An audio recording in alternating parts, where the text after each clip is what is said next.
Cyber world की एक ऐसी जंग जिसमें हैकिंग की दुनिया के दो बड़े सुरमाओं ने एक दूसरे को ललकारा था। ये एक ऐसी जंग थी जो भी इस जंग को जीतता वो बनता फादर ऑफ हैकिंग। ये कहानी है सोटोमो शिनामोरा और केविन मिटनिक की जंग की। ये एक ऐसी फाइट थी जिसमें स्किल्स का मुकाबला स्किल्स के साथ था। इस जंग में एक तरफ था हैकिंग की दुनिया का बेताज बादशाह जिसने अपनी तूफानी हैकिंग से पूरी दुनिया को हिला कर रखा था, तो दूसरी तरफ था सोटोमो शिनामोरा जिसको पूरी दुनिया इस वजह से जानती थी कि उससे बड़ा कोई सिक्योरिटी एक्सपर्ट था ही नहीं। एक ऐसा सिक्योरिटी एक्सपर्ट जिसने बड़े बड़े हैकर्स को अपनी तगड़ी हैकिंग स्किल्स की वजह से धूल चटाई हुई थी। कोई भी हैकर उसके स्किल के सामने टेके नहीं सकता था। अब साइबर वर्ल्ड की इस जंग में किसको मिली जीत और कौन गया हार, ट्विस्ट से भरपूर ये कहानी जानने के लिए इस वीडियो को पूरा एंड तक देखें। ये बात है उस वक्त की जब Kevin Mitnick Pacific Bell company, जो कि एक टेलीकम्युनिकेशन कंपनी थी, उसको हैक करके गिरफ्तार होकर जमानत के ऊपर रिहा हो चुका था। मगर दिन रात पुलिस केविन मिटनिक की हर मूवमेंट पर नजर रखी हुई थी क्योंकि अब वो मोस्ट वांटेड साइबर क्रिमिनल बन चुका था। उन दिनों केविन मिटनिक जैसे ही जेल से रिहा हुआ तो सबसे पहले अपने दोस्त एलेक्स के घर उसे मिलने गया और वो एलेक्स को अपनी सारी परेशानी बताता है कि कैसे पुलिस वालों ने उसका जीना हराम करके रखा हुआ था। ये दिन केविन मिटनिक के लिए एक डरावने ख्वाब से कम ना थे। यहाँ एंट्री होती है इस कहानी के तूफान की जिसे दुनिया सोटोमो शिनामोरा के नाम से जानती है। ये उस दौर का इतना बड़ा सिक्योरिटी एक्सपर्ट था कि हैकर्स इसे पंगा लेने से डरते थे। वो कांग्रेस को एक प्रेजेंटेशन देते हुए बताता है कि मेरे पास नोकिटेल का एक ऐसा फोन है जिसकी फ्रीक्वेंसी चेंज करते ही आप अपने आसपास के दूसरे फोन्स पर होने वाली बातें भी सुन सकते हैं। वो बताता है कि ये एक फ्लेक्सिबल रेडियो की तरह काम करता है। Monitoring the control channel, one of the control channels that's used by one of the local cells, so that you can watch to see who's setting up calls. So you get the phone number of every cell phone that's used in this area. जिससे computer से भी control किया जा सकता है। ये phone एक scanner की तरह है जो कि अपने आसपास के फोन्स की फ्रीक्वेंसी सर्च करता है। शिनामोरा की ये प्रेजेंटेशन टीवी पर टेलीकास्ट होती है जिसे एलेक्स और केविन मिटनिक देख रहे होते हैं। इस प्रेजेंटेशन को देखने के बाद केविन मिटनिक अपने दोस्त एलेक्स को कहता है कि ये शिनामोरा बोल तो ऐसे रहा है जैसे इसने कोई बहुत ही बड़ी जंग जीत ली हो। वो कहता है कि ये सिर्फ शो ऑफ कर रहा है।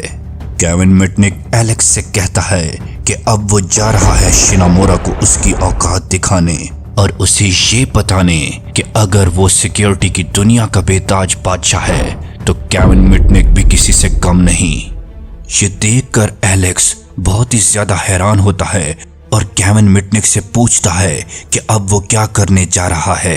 एलेक्स केविन मिटनिक को बहुत ज्यादा रोकता है और मना करता है कि अब वो कोई भी हैकिंग अटैक परफॉर्म ना करे, क्योंकि अगर अब केविन मिटनिक ने कोई भी हैकिंग अटैक परफॉर्म किया तो अब अदालत उसे नहीं छोड़ेगी। मगर केविन मिटनिक रुकने वालों में से थोड़ी ना था। ये बात है क्रिसमस 1994 की जब शिनामोरा अपने घर नहीं था। केविन मिटनिक ने इस बात का फायदा उठाते हुए शिनामोरा के सिस्टम को हैक किया और इसके बाद केविन मिटनिक शिनामोरा के सिस्टम से नोकिटेल की रिसर्च डायरेक्टरी डाउनलोड करता है और फिर इस डायरेक्टरी को केविन मिटनिक डिलीट कर देता है। और जब वो शिनामोरा के सिस्टम को तबाह बर्बाद कर देता है, इसके बाद खुद शिनामोरा को कॉल करते हुए कहता है, you are hacked mister security expert, और उस पर जोर जोर से हंसता है। इसके बाद शिनामोरा जल्दी से अपना सिस्टम लॉग इन करता है तो वो देखता है कि मिटनिक ने नोकिटेल की डायरेक्टरी चोरी कर ली है। इसके बाद तो शिनामोरा बहुत ही ज्यादा परेशान हो जाता है कि ये कौन सा हैकर है जो उस पर भारी पड़ रहा है। शिनामोरा अब ये जान चुका था कि ये हैकर कोई आम हैकर नहीं। अगले दिन केविन मिटनिक अपने दोस्त एलेक्स को फोन करके उस हैकिंग अटैक के बारे में बताता है। उनके दरमियान कॉल पर उस वाकये के बारे में डिस्कशन हो ही रही होती है कि एलेक्स अपने घर की खिड़की से बाहर देखता है तो एक पुलिस वाला खड़ा होकर उनकी बातें सुन रहा होता है।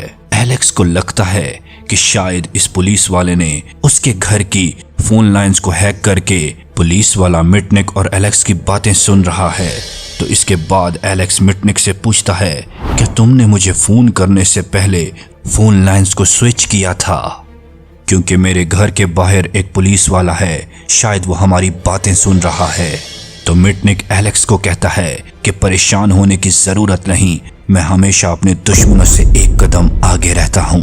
दरअसल केविन मिटनिक ने एलेक्स को कॉल करने से पहले ही उसके घर की फोन लाइंस को उसके पड़ोसी की फोन लाइंस के साथ स्विच कर दिया था। यूं पुलिस वाला केविन मिटनिक और एलेक्स की जो भी बातें सुनता है वो उनकी ओरिजिनल बातें नहीं होती, बल्कि वो एलेक्स के पड़ोसी के घर की बातें सुन रहा होता है। ये सब करके अब मिटनिक खुद को बहुत ही बड़ा हैकर समझने लगा था। वो दिल ही दिल में ये मानने लगा था कि अब वो हैकिंग की दुनिया का बेताज बादशाह है। मगर केविन मिटनिक का यही गरूर उसे ले डूबता है, क्योंकि अब आएगा इस कहानी का सबसे बड़ा सस्पेंस। होता कुछ यूं है कि जिस नोकीटेल की डायरेक्टरी को मिटनिक ने शिनामोरा के सिस्टम को हैक करके चोरी किया था, उस डायरेक्टरी के अंदर एक वायरस नुमा प्रोग्राम छुपा हुआ था। यानी शिनामोरा का सिस्टम मिटनिक ने हैक नहीं किया था, बल्कि ये शिनामोरा का एक प्लान था जिसको इस्तेमाल करके वो इस दुनिया के सबसे बड़े हैकर को ट्रैक कर सके और उसे पकड़ सके। क्योंकि शिनामोरा FBI का ही एक एजेंट था। FBI जानती थी कि मिटनिक उनके काबू में आने वाला हैकर नहीं, इसलिए FBI ने तूफान को पकड़ने के लिए तूफान का सहारा लिया। इसलिए केविन मिटनिक को पकड़ने की ये असाइनमेंट सोटोमो शिनामोरा को सौंपी गई। यूं शिनामोरा नोकीटेल की डायरेक्टरी में खुद एक हिडन कोड डालता है, जो कि इतना एडवांस्ड लेवल का कोड था जिसे अगर कोई भी हैक करता तो वो कभी भी उस कोड तक नहीं पहुंच सकता, क्योंकि ये बहुत ही हिडन कोड था जिसके बारे में कोई भी हैकर जान नहीं सकता था। यूं सोटोमो शिनामोरा ने उस हिडन कोड के जरिए केविन मिटनिक को ट्रैक करके FBI के हवाले कर दिया और यूं FBI ने केविन मिटनिक को पकड़ लिया। At 1:30 in the morning on February 15th, investigators knocked on the door of apartment 202. Standing before them, Kevin Mitnick. Authorities arrested him and seized computers, cell phones, and other electronic equipment. और पूरी दुनिया शिनामोरा के skills की fan हो चुकी थी और cyber world की इस जंग को शिनामोरा जीत चुका था। He comes into the courtroom in North Carolina. You're sitting at the back. What happened? Kevin sees me and his eyes go wide. क्योंकि उसने हैकिंग की दुनिया के बेताज बादशाह को पकड़वाया था।